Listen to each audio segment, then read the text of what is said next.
Friday morning, Kristy. Thank God it's Friday, 4:27. We're in the studio getting set for another big day. Hey, I was just having a thinking driving into work this morning. It's very blowy on the road too, so just be careful that the Colliers International could have its own radio stations within its own shopping centres with announcers talking about the local shop owners, talking about the local businesses and talking about what's happening local. So the idea is it is very, very local, unlike what probably happens now. So I was involved initially with in the 1990s when I was working with Franklin's with the setting up of their radio station. Coles followed suit, I should say, which is what they do now. And funny enough, in certain parts of Australia have moved to digital radio, and it's actually because of the way they play their music is the national number one in that particular state. I think that's Queensland as an example. Anyway, I wouldn't just have the music. I would have, some interviews and stuff like that. So it's literally a shopping centre's own radio station in.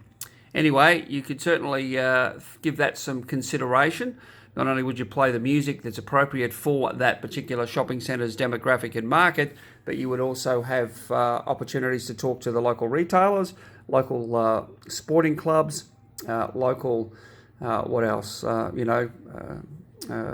community clubs, all of that, all the stuff that you're on. So just a bit of food for thought on your trip down to Gawler this morning. It might be something that you, and I think it was Lynn, you said, across South Australia and Queensland may want to consider. It's a fairly simple program, this one, to set up.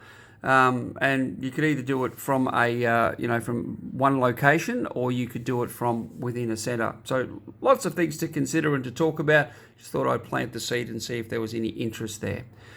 We'll talk with you soon. Have a great weekend and a safe drive.